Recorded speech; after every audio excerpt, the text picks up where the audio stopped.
and welcome to TOC News Tonight. I'm your host, PJ Thum, and we have a great show for you tonight.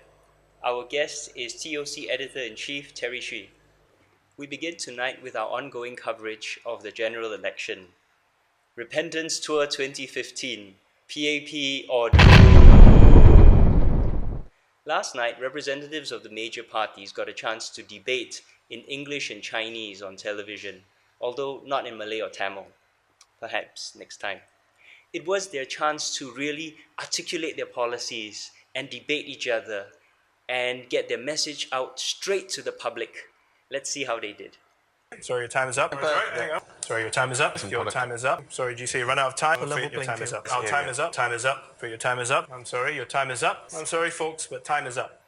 Yes, unfortunately, Channel News Asia didn't really get the memo about the point of a debate, which is to actually let people talk to each other and argue with each other. Come on, Channel News Asia. I know you only had an hour, and I know that there were 6 parties up there, although there were 7 people. But we really need this sort of debate in order to make an informed choice about our election.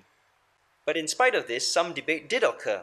Moderator Stephen Chia asked 3 important questions about the cost of living, about jobs, and about the future of Singapore's politics. The SDP wants to see the level of politics become more mature. Let's dispense with the name-calling, the character assassination of politics of old.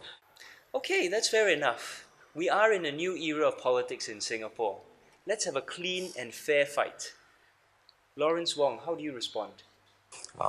Dr. Chi made written and oral representations to a select committee in Parliament, and eventually the committee found that the data presented was false, and he was charged for lying, misleading the public, and later also found to be in contempt of Parliament. All right. Let's give Wong the benefit of the doubt here. There are some important issues at stake. In 1996, Dr. Chi and 3 of his colleagues made representations to a parliamentary select committee on healthcare subsidies. He was later found by a parliamentary committee on privileges to have misrepresented himself to the committee and misled the Singapore public and was fined. So there is a genuine debate here to be had about the integrity of candidates, about the integrity of Parliament, and about holding Parliament accountable on issues. So I think that's a very important issue that we had raised at that time. It was on medical subsidies, healthcare subsidies.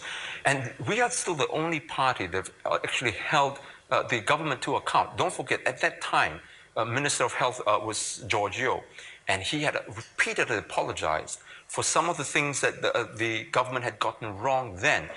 Okay, so Dr. Chi is making an important point about accountability.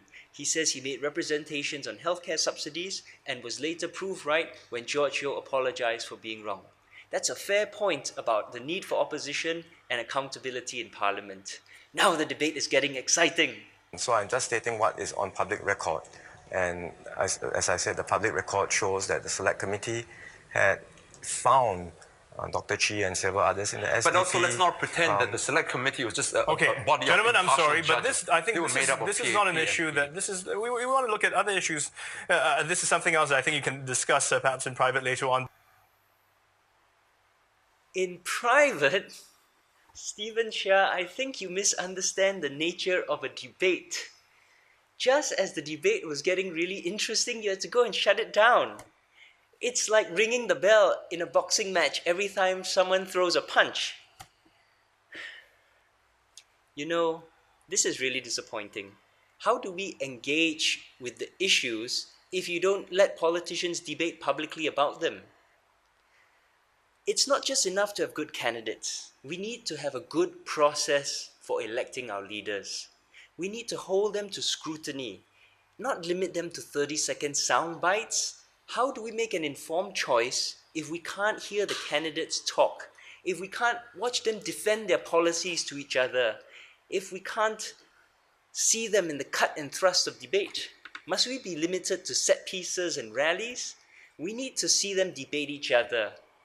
And I'm going to say this now, and I'm going to be really serious, because I know this is really important. And maybe I'm going to get sued I'm going to get arrested for sedition. But this has got to be said. I'm going to stay... Wait, we were actually out of time, sorry. Oh. Yep, sorry. Okay. All right. We'll be right back.